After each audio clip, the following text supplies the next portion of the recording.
बिल्कुल। कल जहाँ पे शानदार तेज़ी हमने देखी मार्केट में, क्लोजिंग भी अच्छी हुई और आज ओपनिंग भी देखें आप तो ठीक थी, लेकिन जाते-जाते मार्केट अभी गिरकर ही कारोबार कर रहा है। Nifty, bank Nifty, broader market में भी इम्पैक्ट पेन नज़र आ रहा है। क्या कारण है इसके पीछे का? मेजरली आईटी स्पेस जिस तरीके से टूटा वो एक कारण है। ये स्क्रिप्ट कैसे बदल गई? सुबह तो ठीक-ठाक परफॉर्मेंस दिखा रहा था मार्केट, अभी तस्वीर कुछ और बयाँ कर रही है। सही सही सवाल पूछा आपने जी। कि स्क्रिप्ट कैसे बदली, सोच के कुछ आया था, कुछ और हो गया मार्केट में। वो श्रेया, आपने पिक्चर देखी है चाचा भतीजा? आई एम श्योर वीरों ने देखी होगी। वो धर्मेंद्र थे उसमें, रणधीर कपूर और योगिता बाली थे। तो उसमें वो योगिता बाली देखती हैं कि वो गाड़ी पे जा रही होती हैं, देखते हैं कि वो रणधीर कपूर घोड़ा लेके जा रहे होते हैं। तो कहते हैं कि मुझे घोड़ा चलाना है। बोले कि नहीं, उससे पहले आपको सीखना होगा। बोले नहीं, मैंने किताब पढ़ी है। तो बोलते हैं कि आपने पढ़ी होगी, घोड़े ने नहीं पढ़ी। तो अभी जो स्क्रिप्ट हम लेकर आए थे मार्केट की, वो हमारी स्क्रिप्ट थी। मार्केट की स्क्रिप्ट थोड़ी ना थी, है ना। तो मार्केट तो अपने हिसाब से चलेगा। लेकिन आपका सवाल वाजिब है। अच्छा, जब सुबह हमने एक बात की थी कि इन्फोसिस की गाइडेंस को लेकर, मैं सच बताऊं तो सुबह एक व्यू ये था कि इन्फोसिस की गाइडेंस मुझे ख़राब लगी थी और उसकी वजह से पूरे सेक्टर पर दबाव पड़ सकता है, लेकिन इतना दबाव पड़ जाएगा इतना नहीं सोचा था।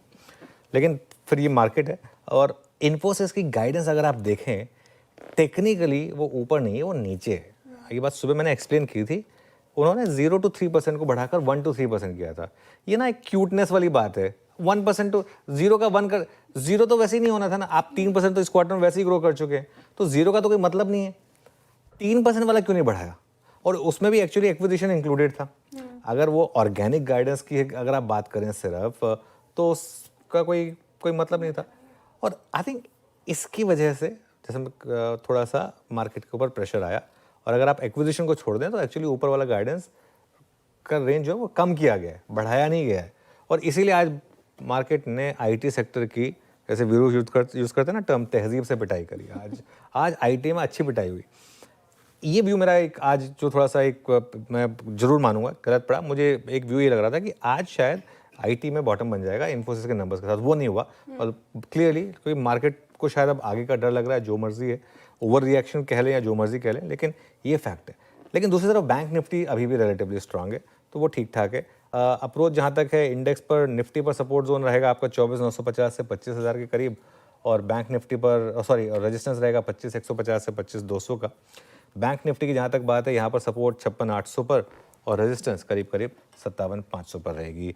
हमने बड़े दिनों बाद मुंह खोला है, लेकिन वो ज़्यादा खराब नहीं बोला है। चिंता न करें, हमारे लिए तो बिल्कुल भी। कोई भी देश अपना बाजार खोलने को अगर तैयार है अमेरिका के लिए तो बहुत बढ़िया, नहीं तो और ज़्यादा टैरिफ लगूंगा। कुछ नया बोलो यार। इतनी बढ़िया फोटो लगाई है, इतना बढ़िया हमारा सीन बनाया है, इसमें अच्छा जाना चाहिए। बट ठीक है, अच्छा यही है कि ख़राब नहीं बोला। सो बड़े दिनों बाद टैरिफ पे थोड़ा स्टेटमेंट आया। बेसिकली वो कह रहे हैं, मैसेज ये देना चाहते हैं कि करो ना डील, ख़त्म करो, हमें भी बिजनेस करने दो, सिर्फ हमसे कमाओ मत, हमें भी कमाने दो। बात ये सिंपल सी है। इस बीच जो बड़ा डेवलपमेंट ग्लोबल से है वो एक हमारे लिए, प्रधानमंत्री मोदी पहुंच चुके हैं लंदन, और आज हमारी ब्रिटेन के साथ ऐतिहासिक फ्री ट्रेड डील साइन होने जा रही है, जिसमें हमें फ़ायदा होगा। किसमें? लेबर ओरिएंटेड सेक्टर्स में, टेक्सटाइल, लेदर, इंजीनियरिंग गुड्स, इसका एक्सपोर्ट हमारे यहाँ से बढ़ेगा। और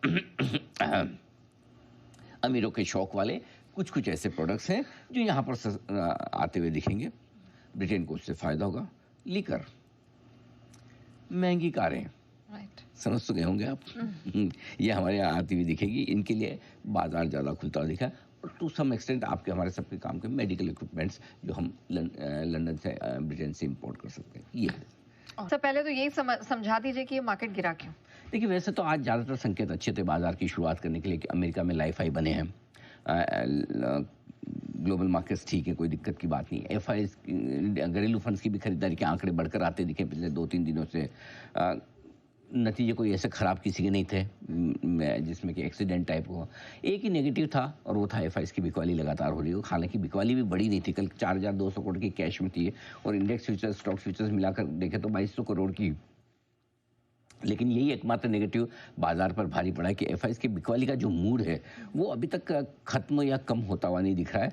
और दूसरा रीजन ये था कि रेंज के ऊपरी सिरे पर पहुंचे हैं। हर बार ये लगता है, हम बात यही करते हैं कि हर बार रेंज के ऊपर जाओ और आपको लगता है इस बार तो पार कर लेंगे, इस बार पार कर लेंगे। आज भी सुबह लगा कि शायद पार करने के लिए अच्छा दिन हो सकता है, लेकिन वही वीकली एक्सपायरी का दिन और फिर ऐसे में रेंज के ऊपरी सिरों पर प्रेशर आ ही जाता है। जैसे आप खरीदारी का मूड बनाते हैं प्रेशर आता है, जैसे आपको लगता है अब तो गया और वहाँ से रिकवरी आती है। कुल मिलाकर बात यह है कि एक बार फिर से नाकामयाबी हाथ लगी है रेंज को पार करने में। अच्छा दिन हो सकता था, कर सकते थे, एकमात्र एफआईज की बिकवाली छोड़ दें तो कोई बड़ा नेगेटिव आज आपके सामने था नहीं। लेकिन आपने चेताया था कि आज थोड़ा सा एक्सपायरी वाला दिन है। वो चेताया था, चेताना अपनी जगह है, लेकिन उम्मीदें तो मुझे भी थी कि आपका विक्स ऑल टाइम लो पर चल रहा है, ठीक है, मतलब लंबे समय के लो पर चल रहा है। फैक्टर्स आपके पास ज़्यादातर पॉजिटिव हैं। एफआईज ने बेचा जरूर, लेकिन ऐसा भी नहीं कि बहुत भर भर के बेच दिया। अगर इंडेक्स स्टॉक फ्यूचर्स मिलाकर देखें, आप 15% की एफआईज इंडेक्स लॉन्ग पोजीशन पर चल रहे हैं, जो कि फरवरी के बाद की सबसे लोएस्ट है। तो ऐसे में एक माहौल तो था कि कर सकते थे, करना चाहते तो, लेकिन वही है, मार्केट ऐसा है ना कि जैसे आप तेजी सोचने की कोशिश करते हैं सप्लाई आ जाती है, जैसे लगता है रेंज टूटी। और सबसे बड़ी बात है ऊपर टिकने में मुश्किल तो आ रही, लेट्स बी ऑनेस्ट, नहीं रुक पा रहे हैं। और मुझे दिक्कत इस बात की भी नहीं कि निफ्टी क्यों 25,250 के आसपास से गिर गया है, 57,300 के आसपास से बैंक निफ्टी गिर गया, विच इज़ फाइन। दिक्कत वहाँ नहीं है, दिक्कत बाहर है। मिड स्मॉल कैप देखिए, हाँ। आज मिड कैप इंडेक्स 0.5% से ज़्यादा कमज़ोर है, स्मॉल कैप इंडेक्स 1% से ज़्यादा कमज़ोर है। सो अब थोड़ा सा दिक्कत वाला मामला वहाँ पर ज़्यादा दिख रहा है। लेकिन सर ये जो Nifty mid cap small cap की गिरावट है, ये क्या चिंताजनक है या ये मौका है खरीदारी का? देखिए पहली चीज़ तो कि गिरे क्यों ये समझ लेंगे तो अपने को आइडिया लग जाएगा कि खरीदना है या बेचना है। सुस्त है बाजार, 10 दिन हो गए आपकी छोटी सी रेंज में ट्रेड कर रहे हैं निफ्टी बैंक निफ्टी दोनों, करेक्ट। ऐसे में मिड स्मॉल कैप शेयर शुरुआती 5-6 दिन तो मजबूत रहे। अब पिछले 2-3 दिन से ये भी परेशान हो रहे, थक रहे, परेशान हो रहे, मतलब वो क्या बोलना चाहिए, फटीग, चिड़चिड़ाहट, हाँ, और क्या क्या होता है, थकान और फ्रस्ट्रेशन है, एग्जॉर्शन और अभी तक सही शब्द मिला नहीं ना जो चाहिए, मतलब मायूस, फेड अप, ये भी हो सकता, फेड अप।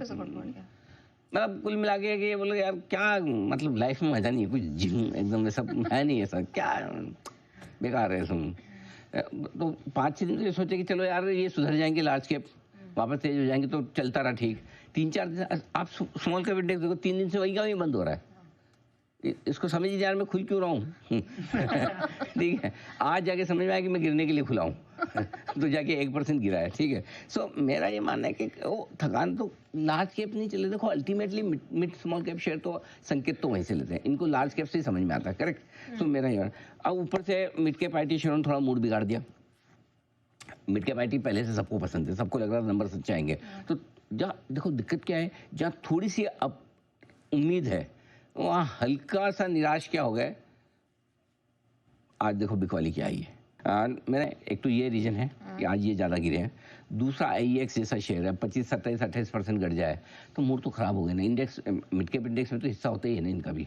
26% एक स्टॉक घटेगा तो दबाव तो बनेगा ही। तो एक्सीडेंट हो जाए ना 1-2 मिड कैप में, समझ गया। आज 2 एक्सीडेंट हो गए आपके कायदे से, एक आईएक्स है, दूसरा कोफोर्स परसिस्टेंट। तो ये 2 एक्सीडेंट है ना, इन्होंने मिड कैप का मूड खराब कर दिया, इसी वजह से थोड़े कमजोर है। ठीक है।